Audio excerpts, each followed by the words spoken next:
Oi meninas, capítulo 14 do livro Campo de Batalha da Mente. O tema, uma mente passiva. O meu povo está sendo destruído porque lhe falta o conhecimento. Oséias capítulo 4, versículo 6. Essa afirmação é certamente verdadeira no que diz respeito à área da passividade. A maioria dos cristãos não está nem mesmo familiarizada com o termo, tampouco sabem como reconhecer os sintomas.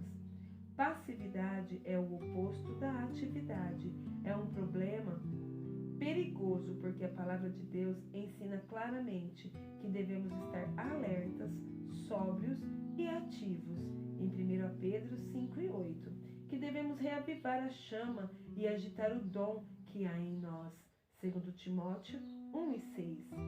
Tenho lido várias definições da palavra passividade e a descrevo como ausência de sentimento, uma ausência de desejo, apatia geral, indiferença e preguiça. Espíritos maus estão por trás da passividade. O diabo sabe que a inatividade ou insucesso para exercitar a vontade significará a completa derrota do crente. Enquanto uma pessoa está se movendo contra o diabo, usando sua vontade para resistir-lhe, o diabo não ganhará a guerra. Entretanto, se entrar em um estado de passividade, ela estará com sérios problemas. Tantos crentes são tão governados emocionalmente que qualquer ausência de sentimentos é tudo do que precisam para que parem de fazer o que foram ensinados a fazer. Eles louvam se sentirem vontade, doam se sentirem vontade, são fiéis ao que dizem se sentirem vontade. E, se não sentirem vontade, não fazem nada.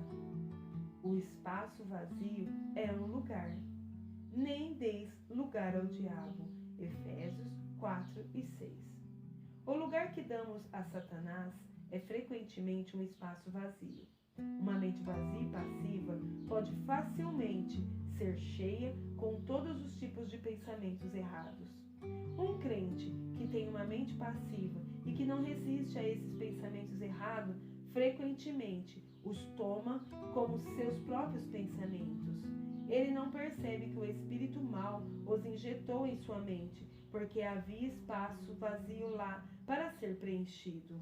Uma forma de manter os pensamentos errados fora da mente é manter a mente cheia de pensamentos certos. O diabo pode ser lançado fora, mas ele vai e vagueia em lugares secos por uma temporada. Quando ele retorna para seu antigo lar e o encontra vazio, a Bíblia diz em Lucas 11:24-26 que ele volta e traz outros demônios com ele. E a última condição da pessoa é pior do que a primeira. Por essa razão, jamais tentemos lançar fora um espírito mau de uma pessoa, a menos que ela tenha sido instruída a como encher o espaço vazio. Não estou dizendo que cada pessoa que tem um pensamento mau tenha um espírito mau, mas um espírito mau está sempre por trás de pensamentos maus. Um indivíduo pode lançar fora conceitos repetidamente, mas eles voltarão imediatamente até que ele aprenda a preencher o espaço vazio com uma forma de pensar correta. Quando o inimigo retornar, ele então não encontrará lugar naquela pessoa. Há pecados agressivos ou pecados de execução e há pecados passivos, que são pecados de omissão. Em outras palavras, há coisas erradas que fazemos e há coisas certas que não fazemos. Por exemplo, um relacionamento pode ser destruído por palavras irrefletidas, mas pode também ser destruído pela omissão de palavras bondosas de apreciação, que deveriam ter sido ditas, mas nunca o foram.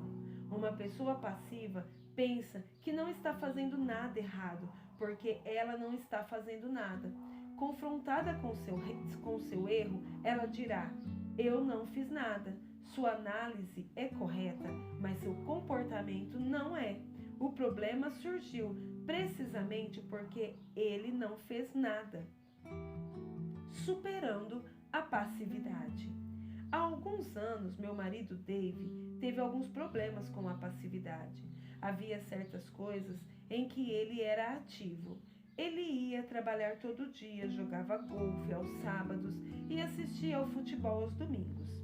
Além disso, era muito difícil motivá-lo a fazer qualquer outra coisa.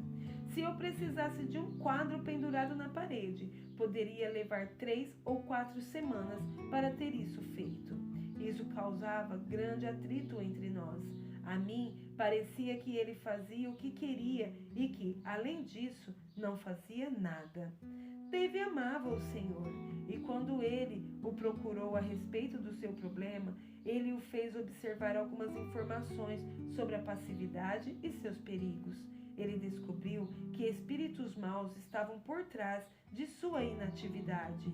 Havia certas áreas em que ele não tinha problemas, porque havia mantido sua vontade naquelas áreas, mas em outras áreas ele tinha basicamente, pela inatividade, entregue sua vontade ao inimigo. Ele era oprimido naquelas áreas e tinha se movido a um lugar onde ele não tinha qualquer desejo, qualquer eu quero, nenhuma motivação para ajudá-lo a realizar certas atividades.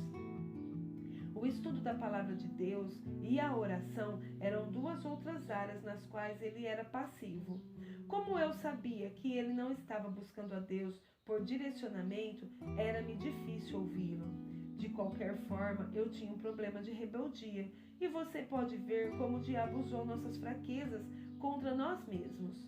Muitas pessoas estão divorciadas exatamente por causa de tais problemas. Elas realmente não entendem o que está errado. Na verdade, eu era muito agressiva. Eu estava sempre correndo na frente de Deus, na carne, fazendo minhas próprias coisas e esperando que o Senhor as abençoasse. Davi não fazia muito, exceto esperar em Deus, o que me irritava seriamente. Agora nós rimos quando pensamos em como costumávamos ser. Mas naquela época não era engraçado. E se Deus não tivesse chamado nossa atenção, poderíamos ter sido mais uma daquelas estatísticas de divórcio. Dave me dizia que eu estava sempre na frente de Deus. E eu respondia dizendo que ele estava 16 quilômetros atrás de Deus. Eu era muito agressiva e Dave era muito passivo.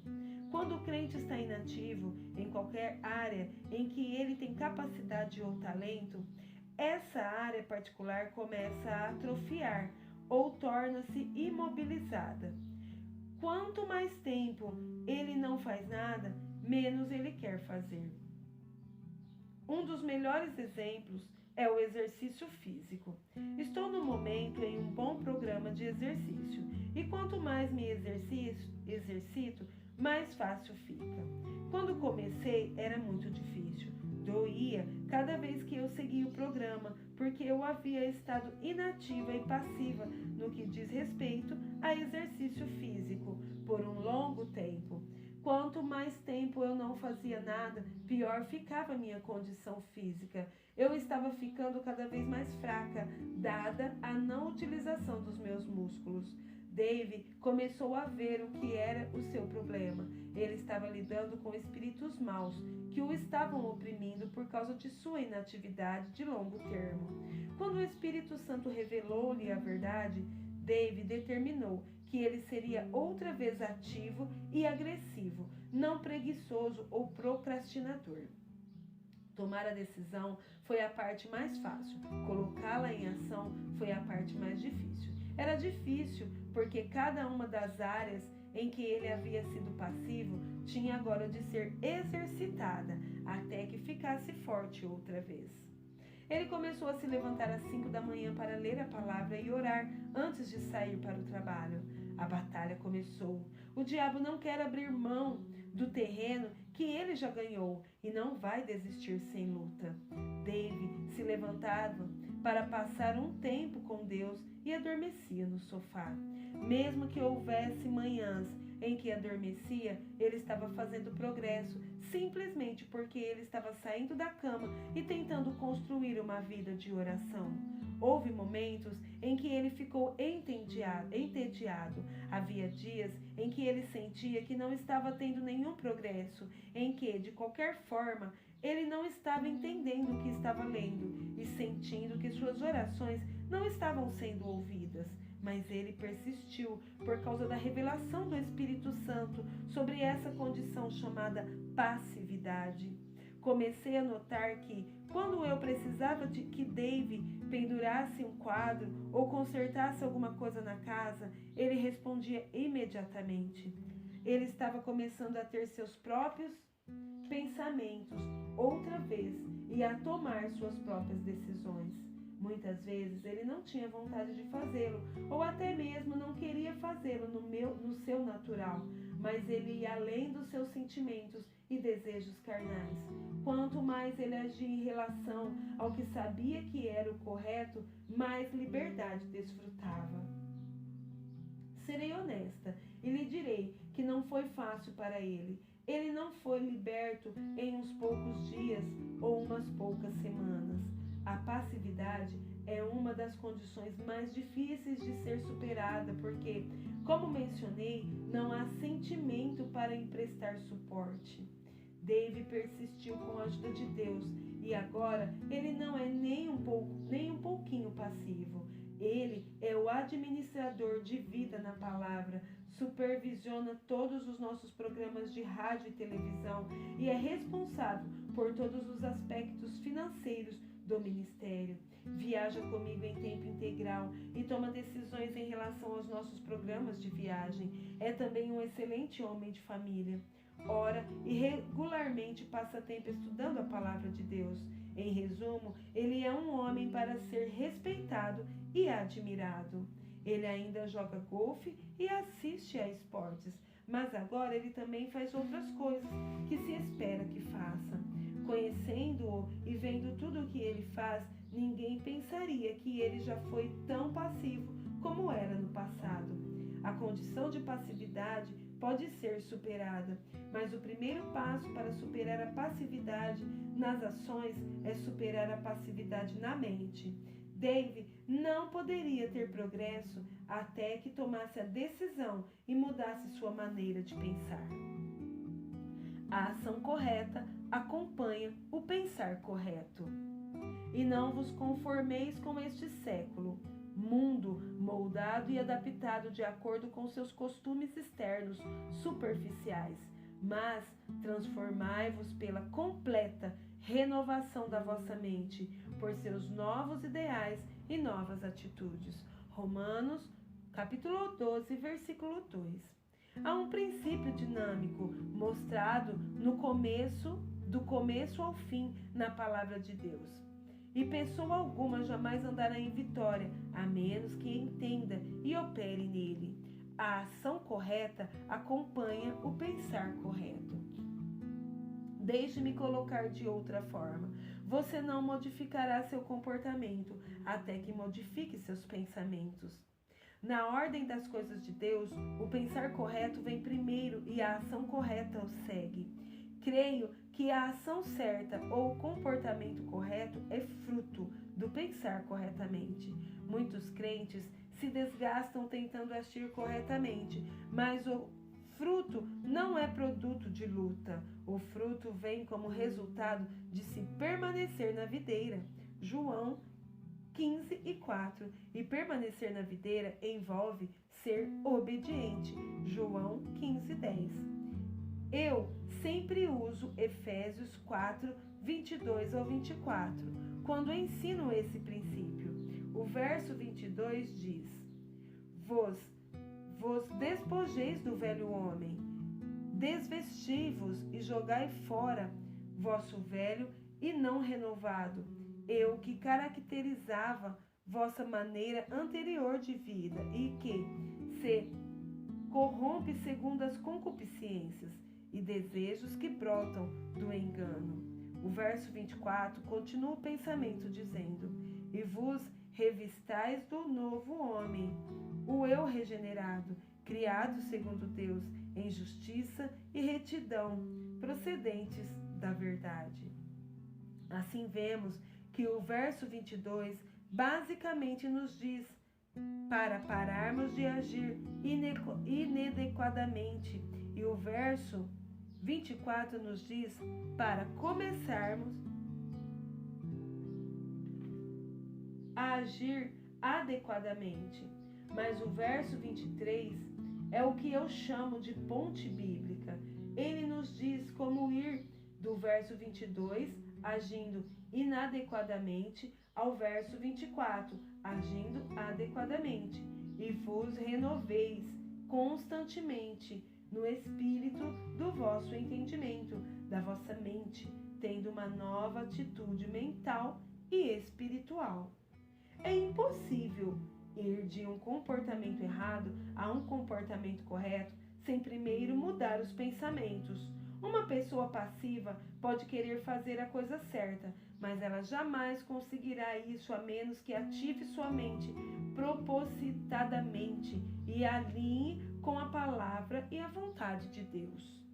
Um exemplo que me vem à mente envolve um homem que certa vez foi para a fila de oração. Em uma das minhas conferências, ele tinha um problema com a luxúria. Ele realmente amava sua esposa e não queria que seu casamento fosse destruído, mas seu problema precisava ser resolvido ou ele arruinaria seu casamento. Joyce, eu tenho um problema com a luxúria, ele disse. Parece que eu simplesmente não posso ficar longe de outras mulheres. Você pode orar para que eu seja liberto? Eu orei muitas vezes, mas parece que jamais conseguirei um progresso.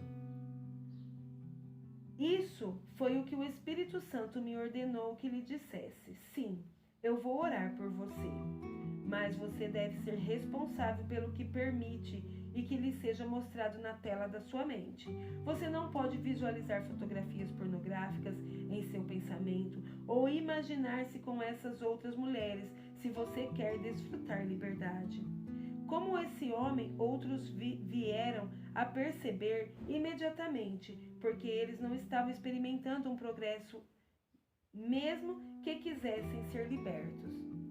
Eles querem mudar seu comportamento, mas não sua maneira de pensar. A mente é, frequentemente, uma área na qual as pessoas brincam com o pecado. Jesus disse em Mateus, capítulo 5, verso 27 e 28, ouvistes que foi dito, não adulterarás. Eu, porém, vos digo, qualquer que olhar para uma mulher com intenção impura no coração, já adulterou com ela. O caminho para ações pecaminosas é pavimentado com pensamentos pecaminosos. Uma mulher que participou do meu primeiro estudo bíblico domésticos tinha entregado sua vida ao Senhor e queria que seu lar e seu casamento fossem consertados. Tudo em sua vida era uma bagunça: o lar, os filhos, as finanças, a condição física e etc. Ela disse abertamente que não amava seu marido. De fato, ela realmente o desprezava. Sabendo que sua atitude não era de Deus, ela queria amá-lo, mas simplesmente parecia que não podia tolerar estar perto dele. Nós oramos, ela orou, todos oraram, compartilhamos a escritura com ela e lhe demos fitas para ouvir. Fizemos tudo o que sabíamos e, embora ela parecesse estar seguindo nossos conselhos, ela não progredia. O que estava errado? Durante uma sessão de aconselhamento, foi revelado que ela havia sido uma sonhadora toda a sua vida.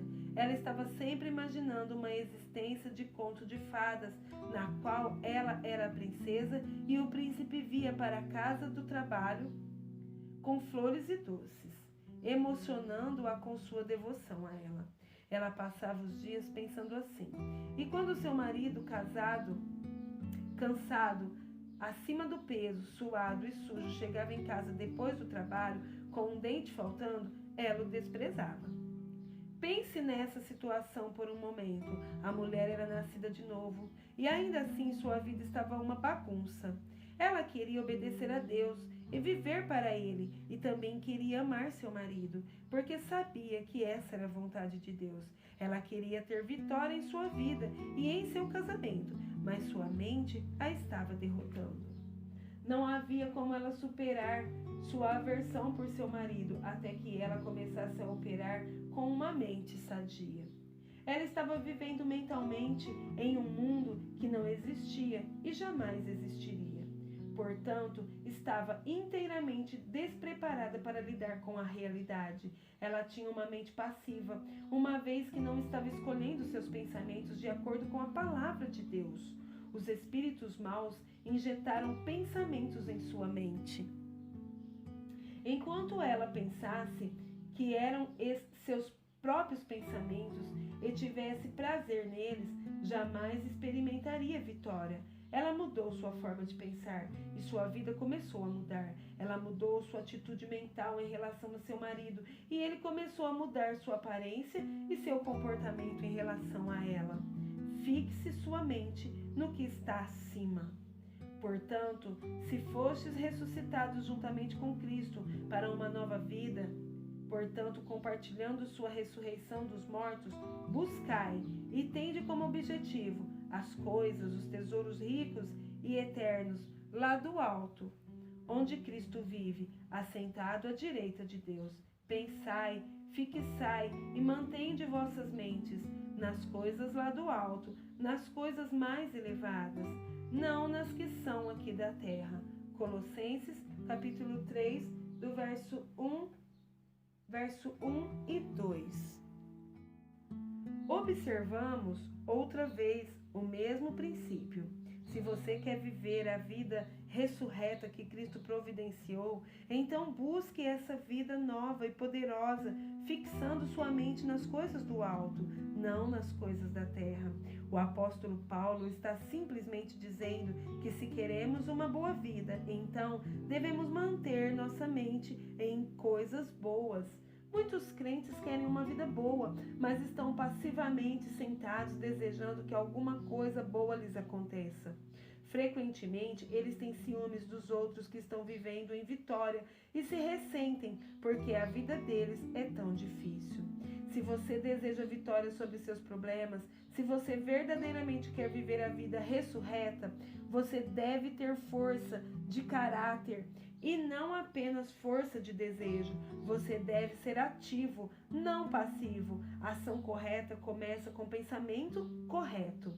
Não seja passivo em sua mente. Comece hoje a escolher os pensamentos corretos.